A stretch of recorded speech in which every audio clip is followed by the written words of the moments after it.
We begin my top 32 quarterback rankings with quarterbacks that I think are must-avoid QB3s. We have DTR, Drew Lock, Spencer Rattler, Aiden O'Connell, and Michael Penix. With DTR, in games in which he's played 23% or more of the snaps, that's 3 total games this season, he's thrown no touchdowns, 5 interceptions, and hasn't rushed for a rushing touchdown either. He finds himself playing against Miami, who allowed the fewest points to fantasy quarterbacks, and what you have here is a recipe for disaster. Avoid him at all costs. Drew Lock, in the 3 games in which he's started recently, has had a total of 1 passing touchdown and 1 rushing touchdown. And so he's had more upside than DTR, but really not much upside at all. Even in a plus matchup here against Indianapolis, the upside just isn't there. The offensive line is atrocious. The skill position players are decent, but he doesn't have any time to get to them. So yeah, I would avoid Drew Lock. With Spencer Rattler, he's had 5 games in which he's played at least 62% of the snaps. In those games, he's thrown 2 touchdowns and thrown 3 picks. Even in a plus matchup here against Las Vegas, who will be without Max Crosby, since he's probably missing Kamara as well as Chris Olave, it's just a must avoid. I'd rather have him than Drew Lock or DTR, but yeah, avoid him if you can. Aiden O'Connell, since his 2 touchdown game against Kansas City, rushed for a touchdown in the next game and just didn't have a touchdown this past week. Here against New Orleans, they allow the 10th fewest points to quarterbacks. It's not a great situation. He still has Brock Bowers and Jacoby Myers, but that's pretty much it. And so, yeah, must avoid. Michael Penix had over 200 passing yards, no touchdowns, and 1 pick this past week. Now, the 1 interception bounced right off of Kyle Pitts' hands, straight into the defender's hands. And so it wasn't really on Michael Penix. They were near the goal line, so there was a decent chance that he should have gotten a touchdown throw. However, it didn't happen, and this time he's facing off against the Washington Commanders, and they allowed the 11th fewest points to fantasy quarterbacks. So it is a must-avoid matchup, and until we see him prove himself to be a good fantasy asset for us, I do think we should avoid him. And now we have quarterbacks that I think are high in QB3s to potentially low in QB2s. We have Cooper Rush, Matt Stafford, Mac Jones, Bryce Young, Aaron Rodgers, Jordan Love, Tua Tagovailoa, and CJ Stroud. With Cooper Rush, the last time in which he played Philadelphia, he had fewer than 50 passing yards and did lose a fumble. He's playing them again. They allow the 7th fewest points to fantasy quarterbacks. He's definitely looked a lot better recently since then, but in a really tough matchup, and especially in a divisional matchup here, I would absolutely look to avoid him at all costs. Matt Stafford has had 6 and 8 fantasy points in each of the past 2 weeks. Here against Arizona, it is a middle-of-the-road matchup, but he's only thrown 1 touchdown in the past 2 games, including 1 interception. At first, when everybody was returning and healthy, they were throwing the ball quite a bit, especially near the goal line, and he was getting a lot of touchdowns. Recently, though, those have been going to Kyren Williams, and so I really would avoid Matt Stafford at this point, especially in a really crucial matchup, which would be your fantasy championships. And yeah, the upside is there, but the floor, as we've seen the past 2 weeks, has been incredibly low. Mac Jones is playing against Tennessee this week. The last time in which these 2 teams played, he had a little bit north of 200 yards, but he also threw no touchdowns and 2 interceptions. And so while the last time in which he played them he didn't play very well, he's looked a lot better the past 2 weeks. I would rather give him a shot than a lot of these guys below him, but there's a ton of risk in what could potentially be a really tough divisional matchup. Bryce Young has been a bit of a mixed bag, posting 2 top 12 finishes in the past 4 weeks, but also finishing lower than the QB 15 in the other 2 weeks. And so it is a little bit tough to trust him, even in a plus matchup here against Tampa Bay. For what it's worth, he had a fantastic game as the QB2 the last time in which these 2 teams played, but that was at home. And the games in which he's been playing better have been at home. This is away. And so I do think it's a bit of a trap game potentially in what appears to be an incredibly friendly matchup. Aaron Rodgers is questionable to play with a knee injury. Plus, he finds himself matched up here against Buffalo, who allow the 12th fewest points to fantasy quarterbacks. So what's in a really tough matchup and a probably meaningless game, except for just his career stats, I do think that it's a must avoid for Aaron Rodgers. I would still prefer him to some of these guys below him just because I think he's a better quarterback. But yeah, if you can avoid Aaron Rodgers, I would. Jordan Love hasn't been throwing interceptions, but we also haven't seen the upside recently from him. I think it's mostly due to the fact that he hasn't really been running whatsoever. And so here against Minnesota, it's a tough matchup. They allow the ninth fewest points to fantasy quarterbacks. The last time these two teams played, it was a shootout of a game, but Love, while he did throw quite a few touchdowns, he also threw 3 interceptions. And so I do think he's quite risky here against Minnesota. But once again, I think he's a talented quarterback, and I would prefer him to the guys below him. But just understand the risk if you start him this week. After a string of top 12 finishes, Tua's finished as the QB 23 and 29 the past 2 weeks. Here against Cleveland, the pass rush of Myles Garrett is absolutely real. He's probably going to be without Jalen Waddle. And so I do think that Tua is quite a risky play this week. I'm not sure how the offensive line is going to hold up for him. And so if you can sit him, I would, but there is still plenty of upside given that he has Tyreek Hill, Devon Achane, Johnny Smith, and the like. CJ Stroud really hasn't looked like the same guy this year. I think a lot of it's the offensive line, but he's also been missing some playmakers throughout key stretches of the season. He does have Nico Collins, so we like that, but he's going to obviously be without Tank Dell for the rest of the season, probably next year too. They did pick up Deontay Johnson. He's obviously not going to be quite as acquainted with the offense as you would prefer, so I don't think he's really going to help out immediately. And so it is an easy matchup. Baltimore is very susceptible to quarterback production, but given the offensive line issues and him missing his playmakers, I still think he's a low in QB2, but if there was ever a matchup where he's going to have upside, it's going to be this one. And now we have quarterbacks that I think are probably in that mid QB2 to potentially high in QB2 range. We have Geno Smith, Kyler Murray, Mason Rudolph, Drake May, Patrick Mahomes, Russell Wilson, and Jared Goff. Geno Smith had been in quite a rough patch. Now, he did throw 3 touchdowns this past week to 2 interceptions. The one at the end, though, was a miscommunication with DK Metcalf.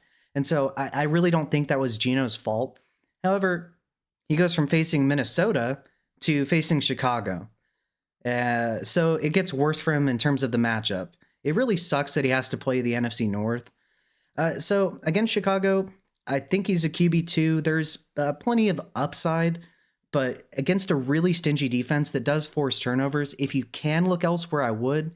But he's a good quarterback, and there is the chance that, like most of the other opponents Chicago faces, they get out to an early lead. Now we have Kyler Murray. I'm sure I'm going to get a lot of questions about this ranking. Here's the reason why I have him down here. He's going to be missing both of his starting tackles.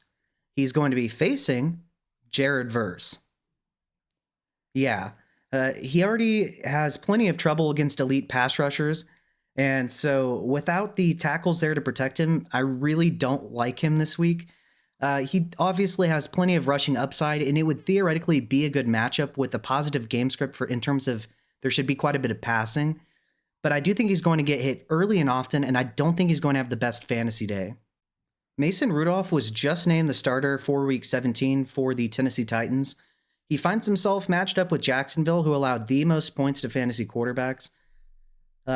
He's thrown 4 touchdowns to 4 interceptions the past 2 weeks, so definitely tons of good plays, but tons of bad as well. Here against Jacksonville, I think he's a fine quarterback too. He has plenty of upside in the best possible matchup, but just understand the downside in terms of turnovers. Drake May, since Week 9, has finished no worse than the QB 18. Here against the Los Angeles Chargers, the defense at the beginning of the year was incredibly stingy, but they've definitely been lacking as of late. He is as good of a bet as anybody to have over 25 rushing yards, which gives us a really good safe floor. He's definitely thrown some interceptions, but considering his supporting cast, he's been nothing short of incredible.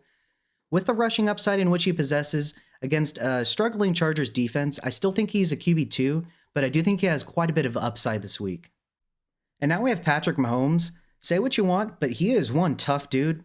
He apparently had a high ankle sprain, and he just played through it and scrambled for a rushing touchdown. Yeah, he's really good. Now he finds himself playing against Pittsburgh, who allow the 4th fewest points to fantasy quarterbacks, so it's a really poor matchup. But I do think he's rather matchup proof in the sense of he's just too good, and Andy Reid is as well. And so I think he's going to be a fine high-end QB2 this week, but I don't think he's going to have a ridiculous output like he could in easier matchups. And now we have Russell Wilson. George Pickens was just declared good to go, and so I do like him a lot more than I would without George Pickens. Here against Kansas City, they do allow the 13th fewest fantasy points, so it's not an easy matchup or anything. But I do think they're going to have to pass the ball early and often to stay in this game with Kansas City. And I do think he's a high-end QB2. Jared Goff has been an absolute menace recently, finishing no worse than the QB6 in each of the past 3 weeks. I don't think he has quite as easy of a time here against San Fran. They do allow the 5th fewest points to quarterbacks. I still think he's a high-end QB2, but I don't think he's going to have one of these 300-plus yard, 3-touchdown performances that we've seen recently. If you like what you're hearing and seeing so far, feel free to like and subscribe. It's a free and easy way to support the channel, and I'd really appreciate it. And make sure to check out my other positional rankings, being tight ends and quarterbacks being released today, and running backs and wide receivers being released tomorrow. Thanks. And now we have quarterbacks that I think are low-end QB1s to potentially mid QB1s, but probably aren't likely candidates to be the QB1 this week. We have Justin Herbert, A-Rich, Sam Darnold, Caleb Williams, Brock Purdy, and Joe Burrow. With Justin Herbert, he's coming off a fantastic game against Denver, which Denver's defense is really, really good, so props to him. He's facing off against the New England Patriots. It's a middle-of-the-road matchup. They allow the 14th fewest points to quarterbacks. With the run game not working quite as well for them in the absence of J.K. Dobbins, they've stepped it up throwing the ball. It was absolutely a welcome sight to have Ladd McConkey back this past week. I think that he and Ladd McConkey are going to have some success here against New England, and I think he's going to be a low-end QB1. Anthony Richardson, despite being arguably the worst throwing quarterback in the NFL in terms of among the starters, it really doesn't matter in terms of getting us fantasy points. He is awesome on the ground. He's been getting rushing touchdowns, and yeah, he hits enough big plays through the air that if he can just get you a couple chunk plays and a passing touchdown, he's a decent bet to be a top 10 option. Here against the Giants, it's a plus matchup for him, and in plus matchups, I am starting to trust A-Rich. He's probably going to have below a 50% completion percentage. He's probably going to throw a pick, but he's also a good bet to have around 50 rushing yards and a rushing touchdown, which presents us with an incredibly high floor. And so I think it's all system goes with A-Rich this week, unless you have one of these guys that is a lot safer with more upside. And now we have Sam Darnold. In the past 6 weeks, he's only thrown 1 total interception. The offense has been on an absolute tear. They can run the ball and pass the ball. And so, yeah, I think he's all system go as a top 12 option, and he has a ton of upside even in a really tough matchup against Green Bay. And now we have Caleb Williams. Say what you want about him, but he's been a top 9 quarterback in 3 of the past 5 weeks. Are they losing games? Yes. Does that help him have to throw the ball more? Also, yes. It's a plus matchup here against Seattle. I think he's going to have to throw the ball early and often as they're probably going to get off to a slow start. And so I think he's a top 10 option with a ton of upside. And now we have Brock Purdy against Detroit. He's been a top 10 option in 2 of the past 3 weeks. He's facing off against Detroit. They have a litany of injuries. I think he's going to have quite an easy time picking apart their defense en route to a top 10 finish. Joe Burrow has finished no worse than the QB11 in each of the past 7 games, including a really tough matchup against Pittsburgh. Well, he has a really tough matchup here against Denver. Despite Justin Herbert's success against them this past week, they still allow the 6th fewest points to fantasy quarterbacks. But it's Joe Burrow. Their defense is atrocious. The game script is going to necessitate quite a bit of passing. And with him having T. Higgins and Jamar Chase, I don't think there's going to be anything that can stop him. And I think he's a top 8 option. And now we have quarterbacks that I think are mid to elite QB1s with a realistic shot at being the QB1 this week. We have Bo Nix, Jalen Hurts, if he plays. He's currently in concussion protocol. Baker Mayfield, Jaden Daniels, Lamar Jackson, and Josh Allen, who's supposedly fine. With Bo Nix, he hasn't been rushing the ball recently, and so we haven't seen the elite upside that we've seen earlier in the season recently. But here against Cincinnati, first of all, they allow the 4th most points to fantasy quarterbacks. But besides that, the game script is going to necessitate quite a bit of passing. I don't see any way they have a chance to win this game if they don't throw the ball early and often. And so in an advantageous matchup with this kind of game script, I think he is going to go off, and I think he's a top 6 option. Jalen Hurts did leave this past week's game with a concussion. He's currently in concussion protocol. If he is able to clear the concussion protocol before this week, he finds himself playing against Dallas, who allowed the 3rd most points to fantasy quarterbacks. If he's able to play, I think he's a locked-in top 5 option with a ton of upside. Baker Mayfield has been no worse than the QB8 in each of the past 3 weeks. He finds himself matched up against Carolina. He did struggle against them this past time in which they played. I don't think he's going to have the same issues this time. He's been throwing the ball with reckless abandon. They're on a quest to get Mike Evans 1,000 receiving yards. And so I think they're going to do their best to do that. And I think he's going to have a fantastic day as a top 5 option. Jaden Daniels, despite throwing 2 interceptions, threw 5 touchdowns en route to over 30 fantasy points this past week in a really tough matchup against Philadelphia. Well, here he's matched up against Atlanta. They are absolutely a plus matchup. I think he's going to have no issues throwing the ball and running the ball early and often on them, and I do think he has a rushing touchdown. Lamar Jackson only has 1 game outside the top 12 at his position. He's finished as the QB 12 twice. Here against Houston, it's a plus matchup. I don't think there's anything they're going to be able to do to contain him. I think he's going to run the ball well on them as well, and I do think he has a rushing touchdown. Josh Allen definitely had a disappointing week this past week, but the last time in which he played the Jets, he had over 24 fantasy points, and he also had over 90 combined points the previous 2 weeks combined. I think it was just a blip in the radar, and if you did make it past this past week with that really poor performance, good for you. He's a locked and loaded QB1 with a ton of upside and my projected QB1. And so to review, quarterbacks that I think are QB3s and must avoids, we have DTR, Drew Lock, Rattler, O'Connell, and Penix. Quarterbacks that I think are high-end QB3s to potentially low-end QB2s, we have Rush, Stafford, Jones, Young, Rodgers, Love, Tago Vailoa, and Stroud. Quarterbacks that I think are mid QB2s to potentially high-end QB2s, we have Geno Smith, Murray, Rudolph, May, Mahomes, Wilson, and Goff. Quarterbacks that I think are low-end QB1s to potentially mid QB1s, but probably not likely candidates to be the QB1. We have Herbert, A-Rich, Darnold, Williams, Purdy, and Burrow. And then quarterbacks that I think are mid to elite QB1s and likely candidates to be the QB1. We have Nix, Hurts, Mayfield, Daniels, Jackson, and Allen.